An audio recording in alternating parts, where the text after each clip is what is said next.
Muy buenas noches para todos. Son bienvenidos a el santuario La Sombra de la Cruz.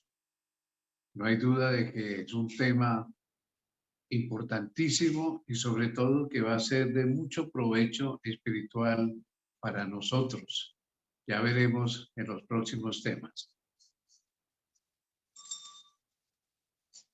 Como siempre, no podemos abrir la palabra de Dios sin tener una palabra de oración. Oremos en donde estemos con mucha reverencia. Nuestro Dios, nuestro Padre, qué grande y maravilloso eres. En medio de un mundo tan convulsionado, cuida de nosotros, tus hijos. Gracias por esta oportunidad de poder estudiar tu palabra, estudiar acerca del santuario, el plan de salvación. Pedimos que el Espíritu Santo sea nuestro compañero, nuestro maestro, y que grabe en nuestro corazón todas estas lecciones de amor. Lo pedimos en ese nombre amado e incomparable como es el nombre de Jesús. Amén. Amén.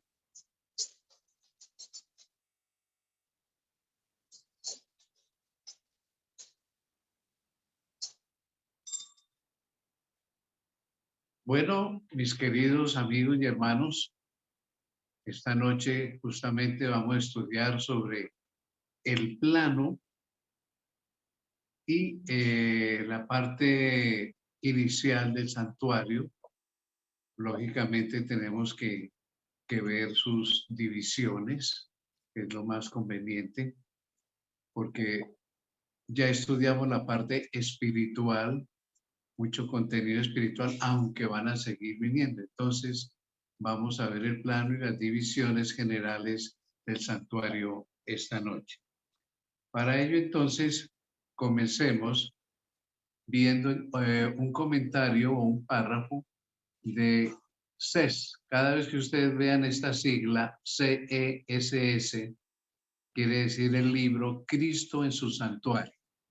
Algunos de ustedes, si pueden adquirirlo en la librería IADPA, que antes se llamaba Editorial Cero, es parte de los libros de Espíritu de Profecía, lo pueden adquirir, es pequeñito, pero su contenido es gigantesco realmente. Entonces, vamos a tener un sistema de preguntas y respuestas, ¿ya? En primer lugar, ¿cuáles fueron los primeros requisitos para construir el santuario? En la página 28, en el párrafo 3 del libro ya mencionado, Cristo en su santuario, se nos dice lo siguiente. Para la construcción del santuario fue necesario hacer grandes y costosos preparativos.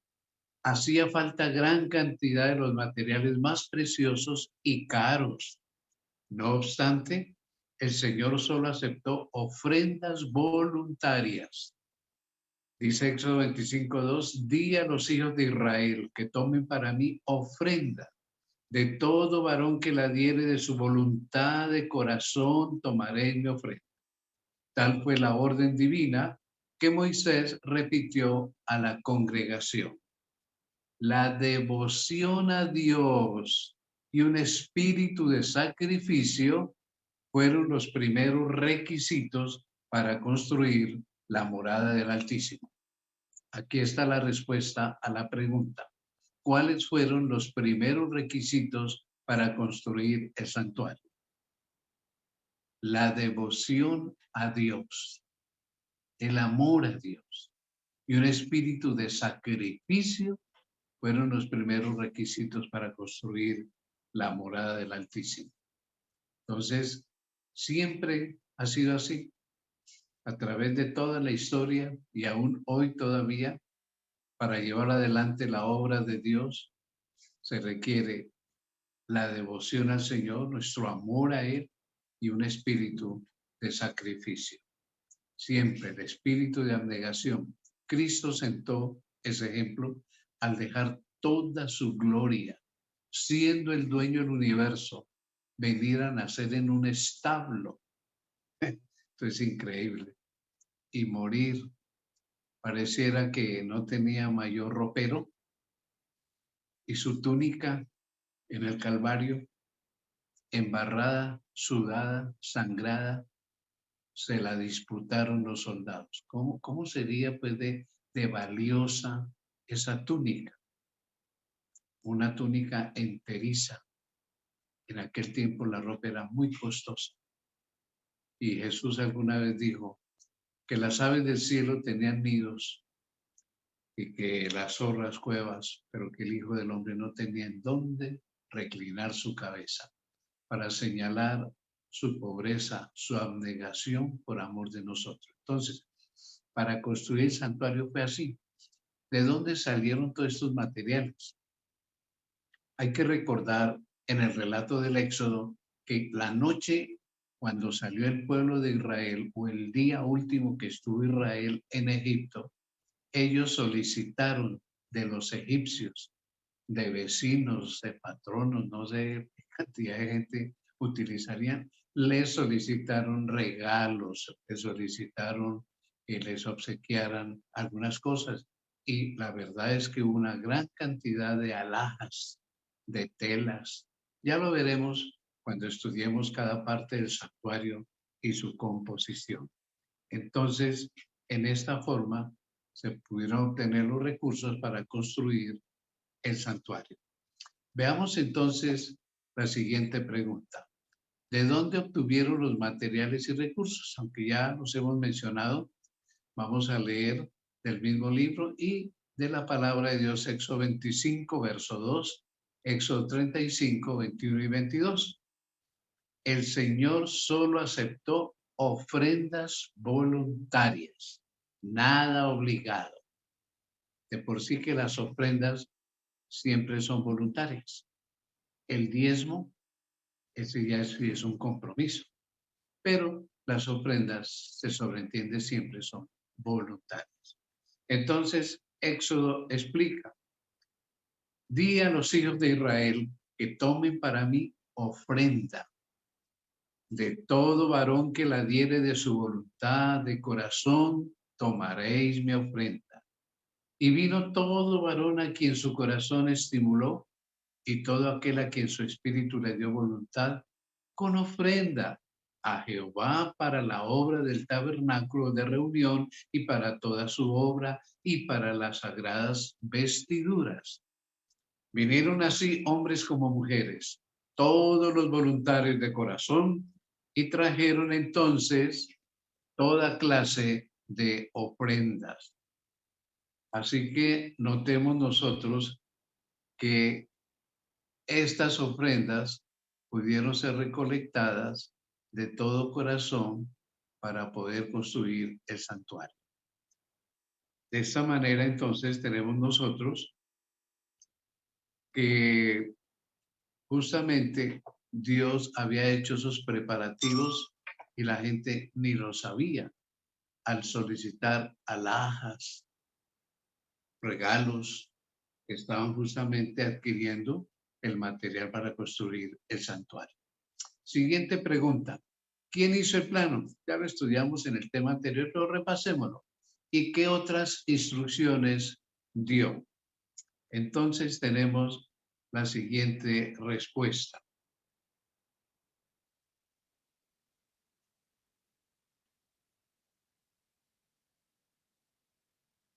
Dios mismo le dio a Moisés el plano con instrucciones detalladas acerca del tamaño y la forma. Nótese, detallado todo, el tamaño y la forma, así como de los materiales que debían emplearse y de todos los objetos y muebles que había de contener. Todo muy especificado.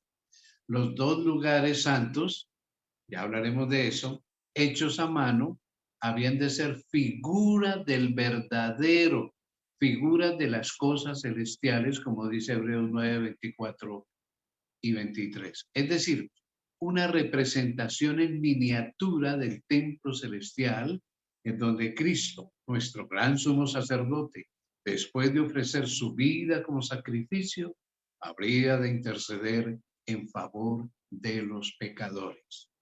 Dios presentó ante Moisés en el monte una visión del santuario celestial. Por eso se demoró 80 días, 2 veces 40 días y 40 noches. Y le ordenó que hiciera todas las cosas de acuerdo con el modelo que se le había mostrado. Todas estas instrucciones fueron escritas cuidadosamente por Moisés, quien las comunicó a los jefes del pueblo. Entonces, ¿quién hizo el plano? Dios. ¿Qué otras instrucciones le dio? Todas las divisiones, muebles, detalles, metales, materiales diferentes, etcétera.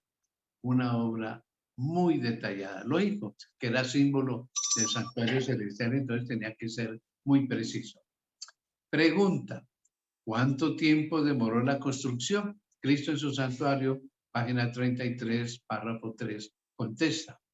Se necesitó alrededor de medio año, 6 meses, para construir el tabernáculo. ¿Qué les parece? 6 meses para construir esa tienda que aparentemente es muy sencilla.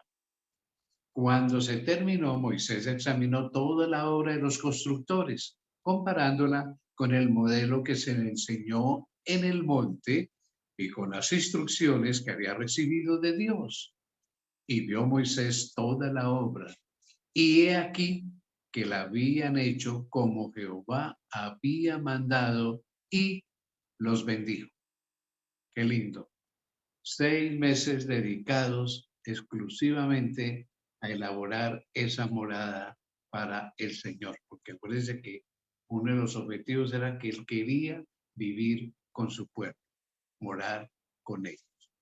Entonces, tenemos nosotros que hay instrucciones muy precisas en torno a cada parte. Vamos a verlas a continuación. De Cristo en su santuario, página 36, párrafo 3 y de Hebreos 9, 23 y 24, vamos a leer respecto a esas instrucciones tan detalladas que Dios dio. No solo el santuario mismo, sino también el ministerio de los sacerdotes debían de servir de figura y sombra de las cosas celestiales. Entonces, ¿por qué esas instrucciones tan precisas en torno a cada parte? Porque es que era figura y sombra del santuario celestial, entonces no podía tener errores ni equivocaciones. Por eso era de suma importancia. Y el Señor, por medio de Moisés, dio las instrucciones más claras y precisas acerca de cada uno de los puntos de ese culto simbólico. Hasta aquí lo que dice Cristo en su santuario. Ahora, lo que dice Hebreos 9, 23 y 24. Fue pues necesario que las figuras de las cosas celestiales fuesen purificadas, así, pero las cosas celestiales mismas, con mejores sacrificios que estos, porque no entró Cristo en el santuario hecho de mano, figura del verdadero, sino en el cielo mismo para presentarse ahora por nosotros ante Dios. Entonces, ¿por qué las instrucciones en torno a cada parte eran tan precisas? Justamente porque eran representación de algo celestial, del santuario celestial, imaginen ustedes. Así que por eso fue tan meticuloso. Pregunta, ¿cuáles eran las medidas del santuario en total, en una forma general? Éxodo 27, 18 nos contesta y dice, la longitud del atrio, ya lo vamos a ver en una próxima figura, será de 100 codos y la anchura 50 por un lado y 50 por el otro y la altura de 5 codos, porque ya vamos a ver que todo el santuario estaba rodeado de un cortinaje. Entonces, ese cortinaje abordaba 100 codos de largo, 50 de ancho y 5 de altura. Ahora bien, ¿a qué equivalen esos codos? La medida antigua, pues no era el metro. En el tiempo de Moisés no existía el sistema métrico decimal. Entonces medían con el codo, del codo a la punta de los dedos. Y claro, Todas las personas no tienen la misma medida del brazo. Sin embargo, se sacaba un promedio que equivalía a 45 centímetros. Entonces, al tener 100 codos de largo, quiere decir que tenía 45 metros de largo el santuario, todo el territorio del santuario. Y de ancho, 50 codos, o sea, 22,50. 45 metros de largo, 22,50 entonces de ancho. Era un rectángulo en otras palabras. Ahora veamos la siguiente figura. Esta figura no está originalmente así. Esta figura, con la ayuda de mis hijos, la hemos diseñado para ver la simetría del santuario.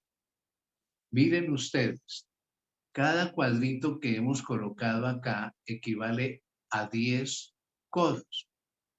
Entonces, noten la simetría que tiene. Trazamos unas líneas imaginarias. Vamos a ver la parte derecha, donde ustedes ven como un cuadradito oscuro. Ese va a ser el altar del sacrificio. Después, a la izquierda, sigue un círculo, la fuente, que ya hablaremos de ella. Y enseguida sigue un pequeño rectángulo, ahorita se ve pequeñito ahí, en donde está el tabernáculo. Noten, santuario es todo el territorio, pero el tabernáculo es la tienda en donde ya veremos que contiene 4 muebles, que está dividida en 2 partes. Pero noten la simetría. El altar del sacrificio, sus coordenadas cuadran perfectamente con el sitio donde esté el arca, que la estudiaremos en un futuro. Es una perfección simétrica impresionante. Y es más todavía lo que vamos a seguir viendo. Y para algunos de ustedes que son expertos en el santuario, de pronto esto sea una sorpresa. Veamos aquí entonces, démosle otro tic. Bueno, 100 codos de largo, 45 de ancho, que es 22,50, 45 metros. Sigamos adelante. Vamos a ver algo impresionante. No sé cuántos de ustedes habrán aprendido esto, pero estudiando y observando encuentro que todo el territorio del santuario está compuesto de 2 cuadrados. Perfecto. Veamos el otro cuadrado. El cuadrado donde está el tabernáculo y el cuadrado en donde está el altar del holocausto, que ya estudiaremos en el futuro. Démosle un clic. Entonces, al lado izquierdo se encuentra el tabernáculo y en el derecho el atrio, propiamente dicho. O sea, los israelitas todos podían entrar hasta el atrio, llevar sus víctimas, que ya hablaremos de eso en el futuro, sus sacrificios, pero los sacerdotes solamente podían entrar ellos y nadie más ahí al tabernáculo, el cual ya veremos en detalle. Entonces, noten ustedes esa simetría tan hermosa y tan perfecta. 2 cuadrados perfectos ocupaban el territorio del santuario. Sigamos adelante para ver algunas curiosidades de nuestro santuario. Entonces, hay otro detalle muy importante y es el siguiente, que el santo tabernáculo, y cuando yo hablo del tabernáculo, obviamente estoy hablando de lo que se llama la tienda, la carpa, bueno, como se le quiera llamar para entenderlo, pero es el tabernáculo. Ahí apareció ya rodeado de una flechita roja, gracias al ingeniero don Alberto que nos está ayudando a señalar esto. Ese es el sitio, el lugar que ocupa el tabernáculo. Ahora bien, el santo tabernáculo estaba colocado en un espacio abierto que todo lo demás se llama atrio y rodeado por cortinas de lino fino que colgaban de columnas de metal. Todo el santuario está rodeado de cortinas.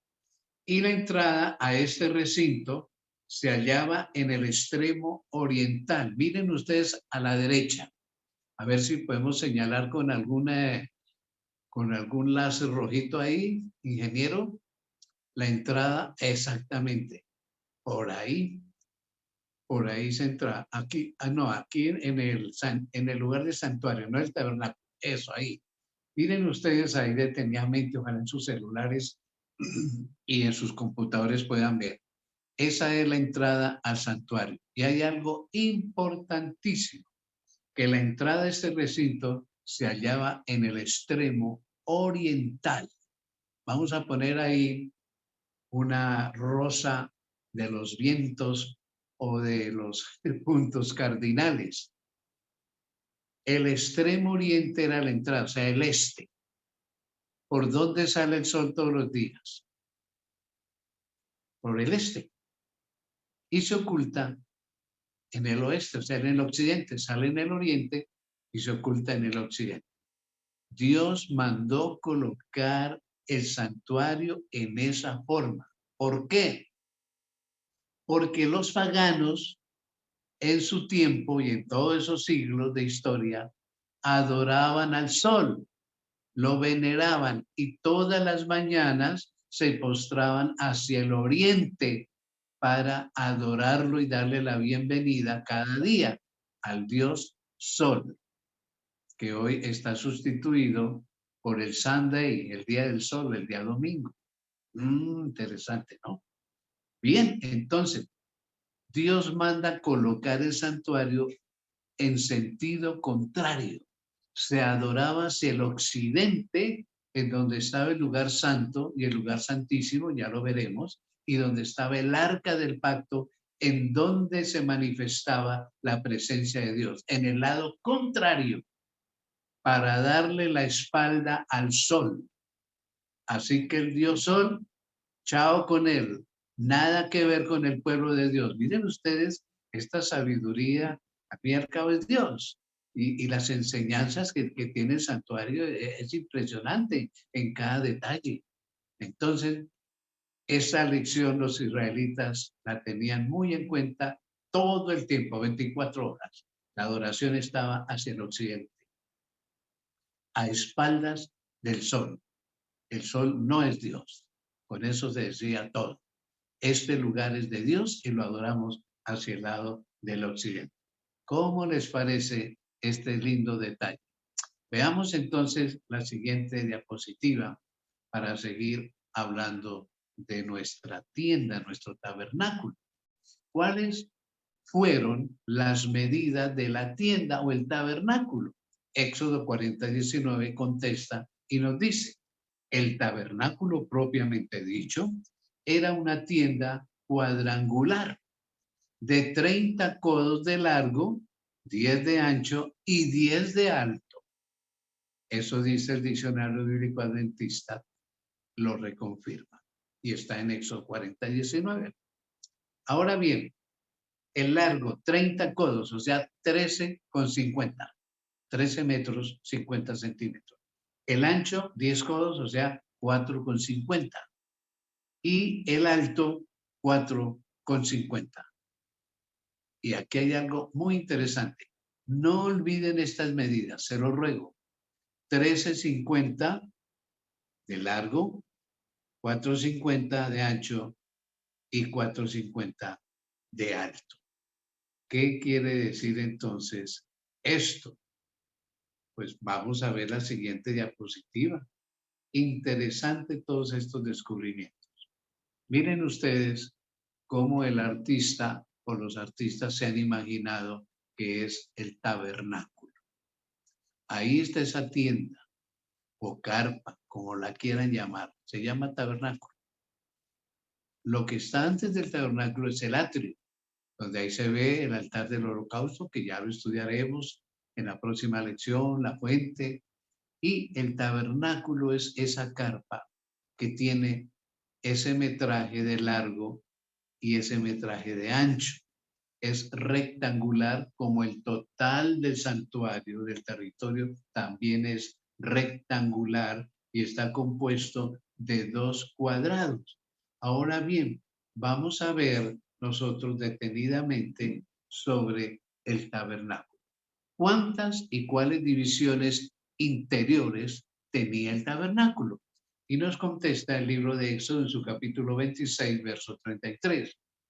Y aquel velo, o sea, la cortina, os hará separación entre el lugar santo y el santísimo. Dos lugares, el santo y el santísimo.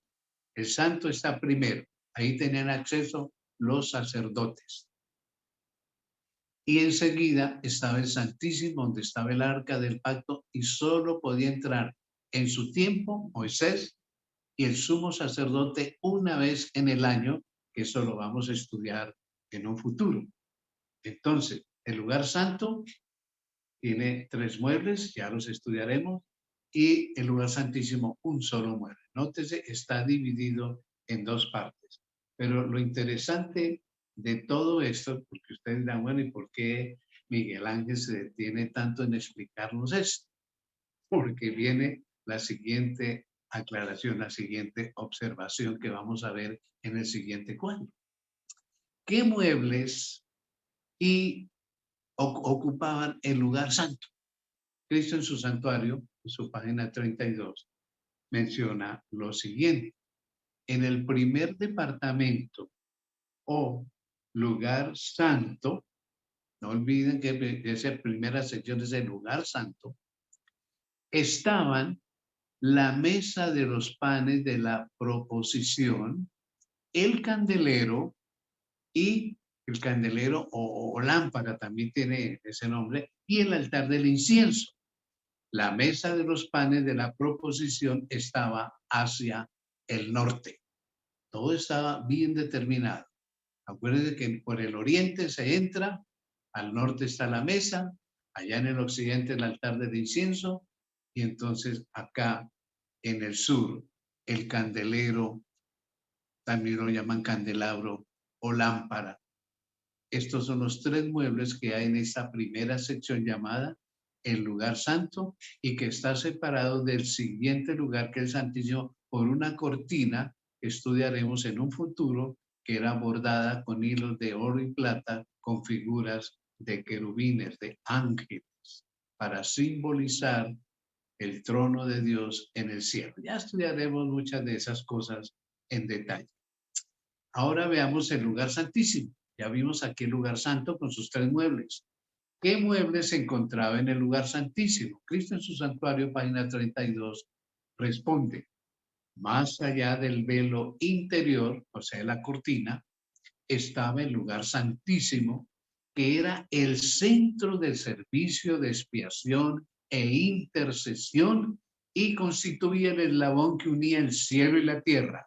En ese departamento estaba el arca. Se llama el arca del pacto, el arca del convenio, el arca de la alianza. Tiene varios nombres, pero ya llegará el día en que vamos a estudiar específica y solamente sobre el arca. Así que no se me preocupen por algunos detalles que no mencionamos, porque todos esos los vamos a ver en el futuro. Entonces, en el lugar santísimo solo había un mueble, en el santo habían 3 muebles. Quiero llamar su atención a la siguiente simetría del santuario. Ya vimos alguna simetría, pero ahora aquí hay otra. Tal como dijimos, el santuario estaba compuesto por una forma rectangular. El atrio, allá donde está la fuente y donde está el altar de sacrificio, también tiene forma rectangular. Pero llama la atención lo siguiente, y es que el lugar santo, démosle clic, el lugar santo es como un doble cubo, o sea, doble cuadrado. Ahí donde está el candelero, la mesa de los panes y el altar del incienso, es un doble cuadrado. Es como un doble cubo porque tiene lo mismo de ancho, lo tiene de altura. O sea, hay como 2 cuadraditos ahí, 2 cubos, totalmente cubos, en el lugar santo. Entonces, el lugar santísimo, a ver si tenemos alguna forma de señalarlo, donde está el arca, es un cubo. Tiene 4,50 de ancho, 4,50 de largo y 4,50 de alto. Es un cubo perfecto. Ahora bien, la forma cúbica del lugar santísimo, que es un cubo, simboliza la estabilidad y la perfección duradera. Ese es el símbolo de un cubo. ¿Por qué la estabilidad? Porque usted piensa en un dado.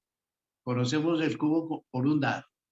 El dado usted lo lanza, por donde él caiga es estable. Él no queda tambaleando, ni mucho menos. No, queda estable. Entonces, simboliza estabilidad y la perfección duradera. ¿Por qué? Porque por el lado que usted lo mire, siempre es igual. El cubo siempre es igual, es perfecto. Es una figura perfecta. Bueno, ¿y esto qué tiene que ver?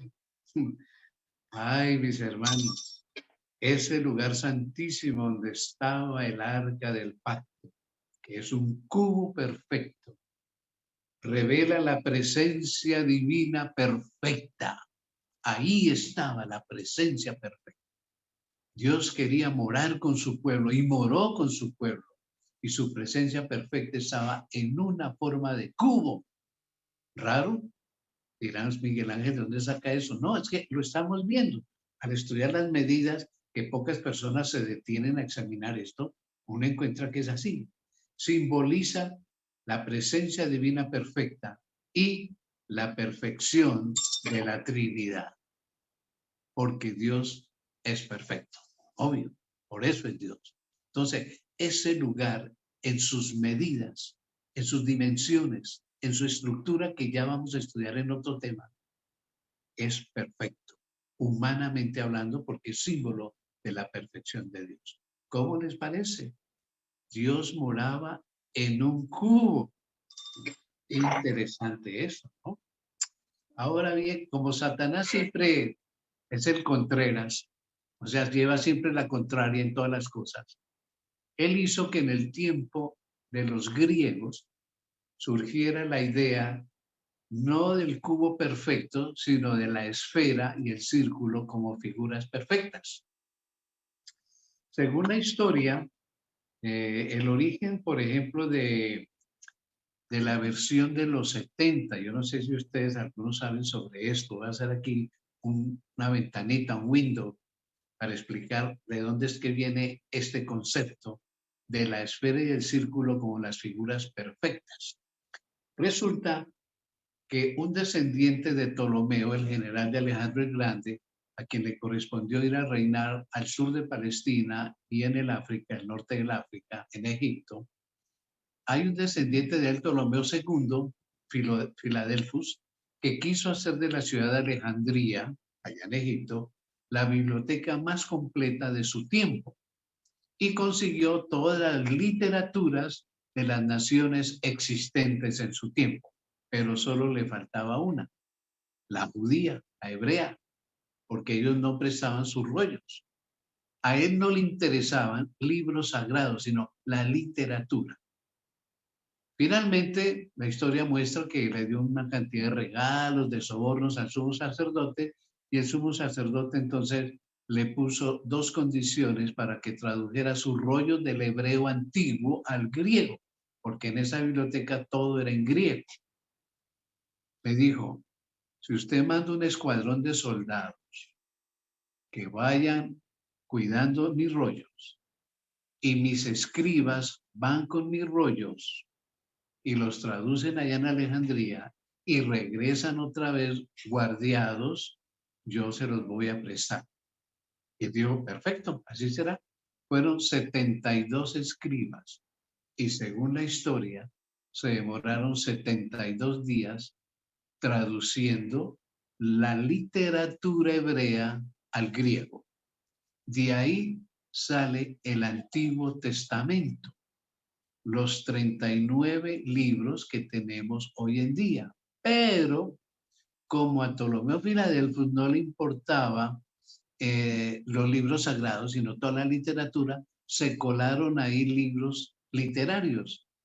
Esos 7 libros que están en la Biblia católica son literatura hebrea traducida al griego y se quedaron en la Biblia católica, que después de varios concilios se determinó que eran solamente 39 libros y esos otros libros se los llama pseudoepígrafos de origen dudoso, pero es literatura, así como decir aquí Rafael Pombo, García Márquez, libros que no son sagrados, sino son literatura, por eso contienen los libros pseudoepígrafos, o sea, los que no están en nuestra Biblia, sino en la Biblia católica, contienen errores históricos de fechas, tienen muchas creencias erróneas, la creencia de las almas, de las limosnas, una cantidad de cosas que practica la Iglesia Popular que se basan en esos libros. Entonces, cuando estaban ahí, aparece un hombre que se llama, y lo vamos a ver más adelante, el cual habla de todo lo que sucedió allá en Alejandría. Y resulta que él menciona justamente que Jerusalén tiene unas medidas cuadradas. La Jerusalén antigua también tenía cuadrados, que los cuadrados eran muy típicos de los judíos. Cuando este hombre hace un relato pues, de todo lo que sucedió allá con todos esos rollos, hace esa mención. Volvamos otra vez a lo de Grecia. Satanás, para contrarrestar esta idea del cubo y del cuadrado como un símbolo de perfección, utiliza un hombre que se llamó Genófanes de Colofón, así se llama el lugar donde nació este hombre. Eso es del siglo VI antes de Cristo. Este hombre era un declamador. En ese tiempo habían personas que tenían una memoria impresionante. Este se aprendió casi todos los escritos de Homero y reunía gente como en un teatro y declamaba pues todos esos escritos. Pero él encontró que esos escritos de la mitología griega era siempre esas luchas de los dioses contra los dioses y las travesuras del uno contra el otro y los castigos y esto, y veía que todos esos dioses tenían defectos. Entonces él se inventa una filosofía y dice, yo les tengo un Dios que es perfecto. Por donde lo mires, es perfecto. Es la esfera, el Dios esfera y el Dios círculo. Y comenzó a diseminar esta filosofía por todo Grecia. Entonces, los griegos asumieron que la figura perfecta del Dios perfecto, Dios en minúscula, era la esfera y el círculo, porque siempre por donde se miraran era lo mismo. Ahora, ¿a qué viene todo esto? Veamos el siguiente cuadro. Estaba hablando entonces de que este hombre que escribe lo que sucedió allá en Egipto, menciona que justamente el cuadrado es típico de los hebreos. Ahora, yo busqué en lo que se llama símbolos, mitos y arquetipos de Internet del 5 de abril del 2016, qué concepto tiene el mundo sobre el cuadrado. Y dice lo siguiente, representa aspectos fundamentales como la solidez. Sí, un cuadrado, un cubo es sólido, no se mueve. Lo invariable, todo lo firme y simétrico. Cubo simboliza el cese de detenimiento de actividad, representando la estabilidad y la perfección duradera. Esto no lo dice un adventista. Es la forma de la Jerusalén futura que promete San Juan en el Apocalipsis como imagen de la eternidad y de la solidez. Usted lo puede buscar en símbolos, mitos y arquetipos en Internet. ¿Cómo les parece? El simbolismo del cubo, estabilidad, perfección duradera, firmeza, simétrico. Con razón, Dios elige esa forma para morar porque viene a ser entonces un símbolo de su propio carácter, el carácter de la Trinidad, el carácter de Dios.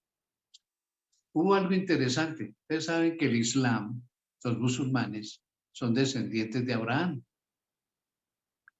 Un hijo de Abraham, que no era la promesa, Ismael, da origen a ese pueblo árabe. Y estos, por ser descendientes de Abraham, parece que tenían la convicción también y la creencia del cubo como la figura perfecta. Por eso cuando muere Mahoma, que es el fundador del Islam como lo conocemos hoy, el que escribe el Corán, es una especie de Mesías, de Dios de los musulmanes, le hacen una tumba supuestamente en forma de cubo. Y esto es lo que se llama la Kaaba. Y la Kaaba es visitada por todos los árabes siquiera una vez en la vida. Vivan donde vivan, tienen que ir siquiera una vez en la vida. Y anualmente son pero millones de personas que asisten a este lugar. Ahí están los restos de Mahoma. La tumba de Jesús ni se sabe cuál fue y si existe está vacía, porque él sí resucitó. Ahora bien, hubo personas muy curiosas que se tomaron la tarea de medir la Kaaba y con disimulo y encontraron que no era un cubo perfecto.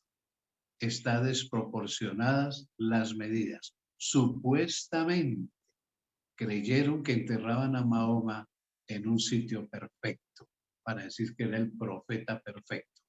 Pero no, Satanás no pudo con esto porque esa Kaaba no es el cubo perfecto que representa justamente a la perfección de Dios.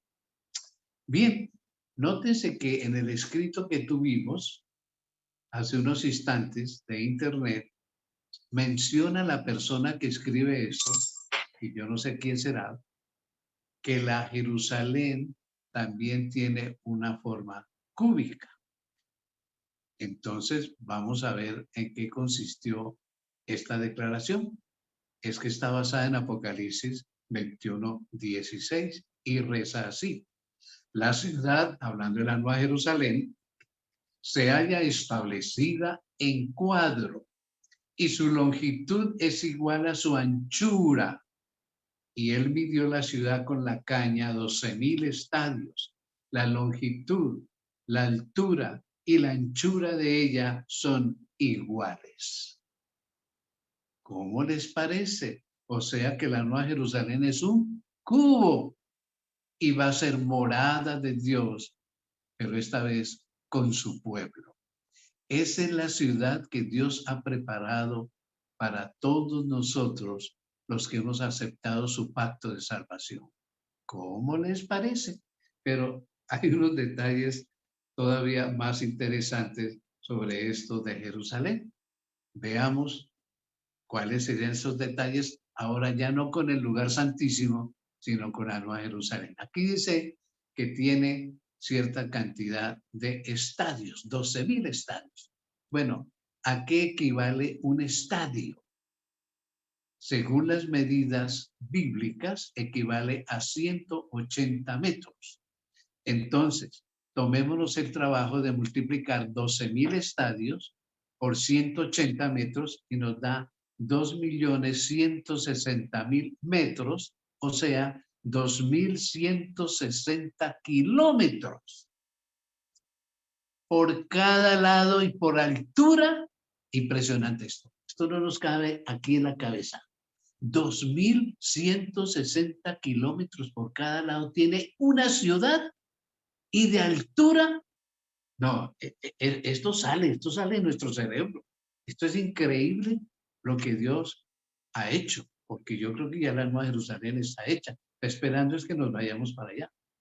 Haciendo una relación de estas medidas, entonces encontramos lo siguiente, que equivale a una sexta parte del diámetro de la Tierra. O sea, si tomáramos un punto de la Tierra y la midiéramos por el Ecuador hasta el otro extremo, pues lógicamente esa medida, que son como 12,000 y algo de kilómetros, comparándola con estos 2,160, quiere decir que esta ciudad sería una sexta parte de la Tierra, del diámetro de la Tierra. Increíble, ¿verdad? Ahora, surge una posibilidad y es la siguiente, y yo tengo que mencionarle a ustedes porque es fruto de investigación, de estudio, y debo compartirla con ustedes porque no faltará por ahí la mente adelantada que dice, bueno, pero hay otra posibilidad. Sí, dice el Diccionario Bíblico Adventista en su tomo 7 y hablando de Apocalipsis 21:16. En cuanto a la costumbre de medir una ciudad por su perímetro, o sea, que es posible que Juan, al mencionar estas medidas de 12,000 estadios, estaba hablando era del perímetro y no del largo, ancho y altura, sino del perímetro, porque era la costumbre judía, la costumbre hebrea. Entonces, si así es, si así fuera, estos 2,160 kilómetros que da los 12,000 estadios, si los dividimos en los 4 lados de la ciudad cuadrada, nos daría por cada lado 540 kilómetros. ¿Qué quiere decir esto? Que es más o menos la distancia que hay entre Cali y Bogotá, 400 y algo. 500 kilómetros, pongámoslo, un poquito más, 540. O sea, que ocuparía aproximadamente esta ciudad, mirando la que es el perímetro, esta medida, ocuparía media Colombia, la Nueva Jerusalén, y media Colombia para arriba. 540 kilómetros, porque en la otra forma son 2,160 kilómetros y de altura. ¿Qué quiere decir entonces todo esto? Y usted dirá, bueno, ¿y por qué nos trae usted a todas estas comparaciones? Veamos, a ver una gráfica de la Nueva Jerusalén, suponiendo que ella va a ser así, que sus medidas son 2,160 kilómetros de altura, de anchura, de longitud, por todo lado es un cubo perfecto de 2,160 kilómetros. Miren ustedes acá, si alcanzan a verlo allá en su celular. Tremenda comparación, ¿verdad? Ya mencionamos nosotros, pasemos, ya mencionamos que la Tierra tiene un diámetro de 12,742 kilómetros. 12,000. Ahora bien, si la Nueva Jerusalén tiene 2,160 kilómetros, quiere decir que es una sexta parte de todo el diámetro de la Tierra. Una sexta parte. Es algo que no nos cabe pues en la cabeza, en la mente. Por otro lado, mi ingeniero Ronald Alberto se tomó el trabajo de hacer un cálculo de qué lugar ocuparía esta Nueva Jerusalén, porque dice que va a descender y va a ocupar el Monte de los Olivos. Entonces, ¿qué lugar ocuparía ahí en el mapa? Pues abarcaría toda Palestina, parte de los países árabes, del Asia Menor, o sea, Turquía, parte del África. O sea, es una ciudad supremamente grande, enorme. Pero lo que más llama la atención es la altura. Es algo inconcebible y tal vez estemos especulando, pero eso es lo que dice Apocalipsis, hablando pues de este cubo, ¿no? En la siguiente gráfica vemos la Nueva Jerusalén y en su relación de altura con la atmósfera terrestre. Encontré que la atmósfera, investigando, tiene aproximadamente 1,000 kilómetros de espesor, la atmósfera. Y es algo increíble, impresionante, cómo Dios creó esto. Si no hubiera atmósfera, no existiríamos, ni reino vegetal ni animal. ¿Por qué? Porque al tener esta anchura, la atmósfera que rodea la Tierra, hace que todos los rayos cósmicos, especialmente los ultravioleta, no lleguen en su plenitud hasta nosotros, porque entonces acabaría con todo. Esta atmósfera nuestra está compuesta de varias secciones. Hay una que se llama la troposfera. Esta troposfera es más o menos de unos 10 kilómetros, 10 a 15. La máxima altura, que es el monte Everest, no alcanza a llegar a ese límite. En esta troposfera, la mayor cantidad de gases que hay es de nitrógeno, un 70-75%, el resto es oxígeno y otros.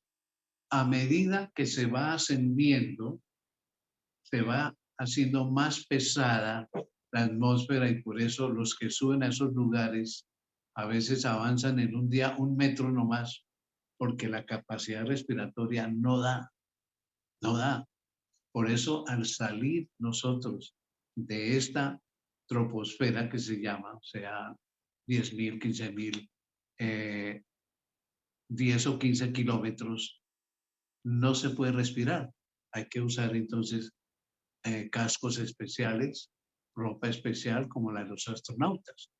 Después sigue entonces la estratosfera, que se calcula tiene unos 35 kilómetros y es donde está la capa de ozono, que ayuda justamente a filtrar la mayor cantidad de rayos ultravioleta.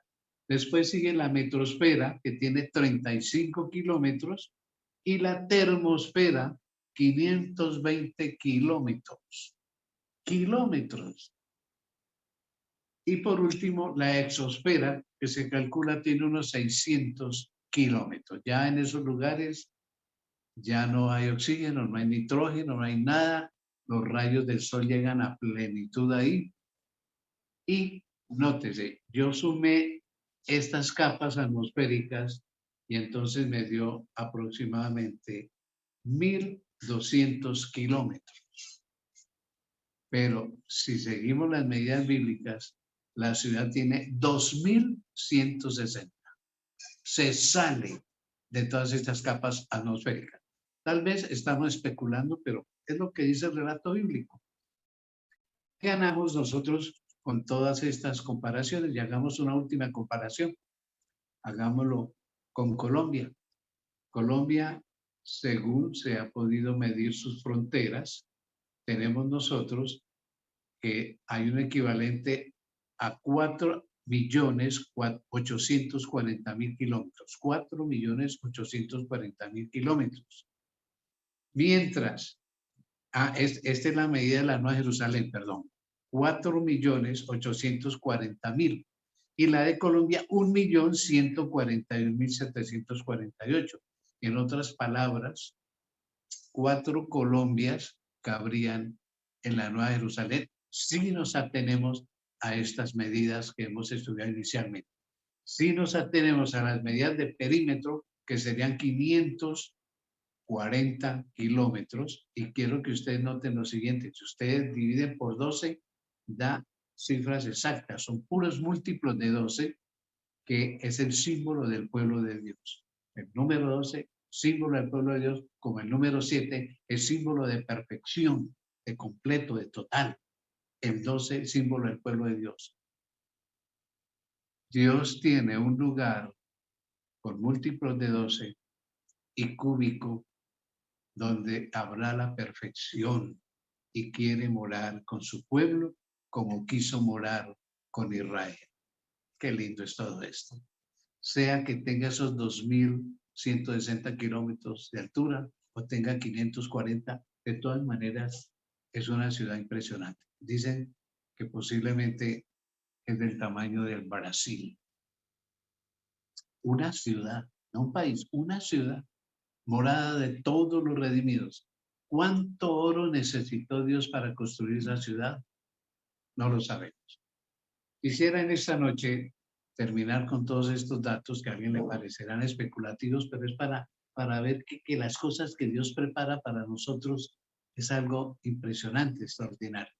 Quisiera leer de Apocalipsis el capítulo 21, donde describe en todo ese capítulo sobre la Nueva Jerusalén, pero vamos a leer solo los versículos del 1 al 5. los cuales rezan en la siguiente manera. Vi un cielo nuevo, cielo atmosférico. Ya, esto va a cambiar. La composición atmosférica va a cambiar. ¿Cómo la va a hacer Dios? Yo no sé. Eres Dios. Un cielo nuevo, no reparado. Es 0 kilómetros. Y una tierra nueva. Aquí no hay remiendos. Nueva. Porque el primer cielo, el atmosférico, y la primera tierra pasaron. Y el mar ya no existía más. Increíble cómo va a ser eso. Y yo, Juan, vi la santa ciudad, la nueva Jerusalén descender del cielo de Dios, dispuesta como una esposa, como una novia ataviada para su marido.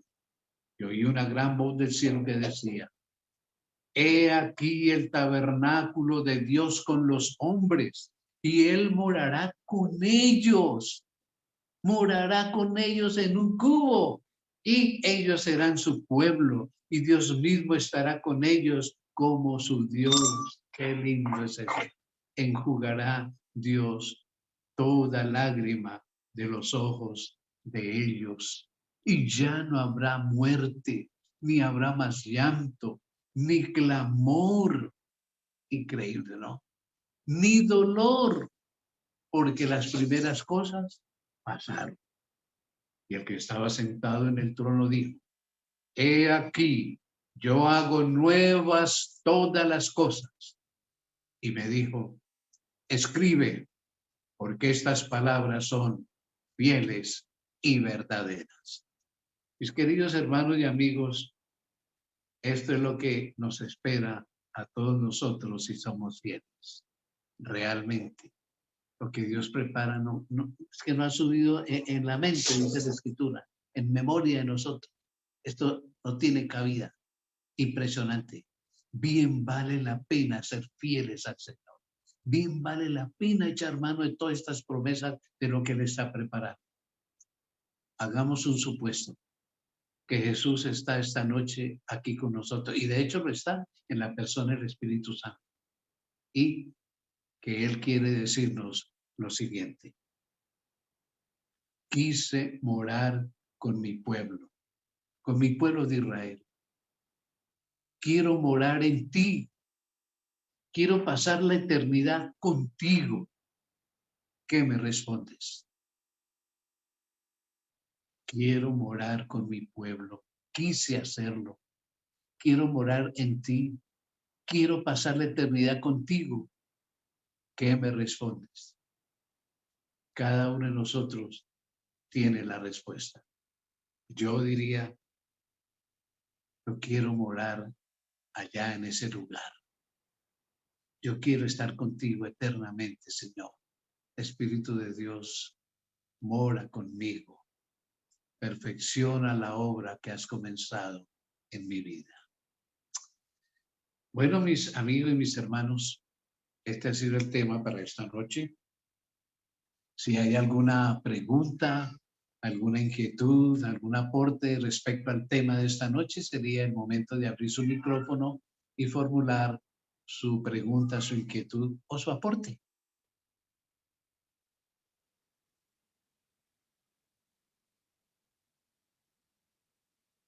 Bueno, parece que no hay opiniones, preguntas ni inquietudes. No sé si se quedaron todos asombrados de estos datos y estas comparaciones que hemos tenido esta noche. Gloria al Señor. El estudio de su palabra es maravilloso. Entonces, pasemos a la siguiente diapositiva y vamos a dar gracias al Señor. Gracias, Padre, por el estudio de tu palabra. Yo sé que tú nos tienes muchas cosas en el estudio del santuario. Gracias por preparar un lugar en donde quieres morar eternamente con nosotros. Qué lindo eres, qué bello, te amamos. Gracias, Jesús, por todo lo que haces por nosotros. Gracias, en tu nombre sagrado lo expresamos. Amén, amén. Están, mis queridos amigos y hermanos, invitados para el próximo tema. Vamos a estudiar sobre el atrio del santuario, esa parte exterior del tabernáculo. Así que no falten la próxima semana a las 7 de la noche, el domingo, estaremos ahí estudiando.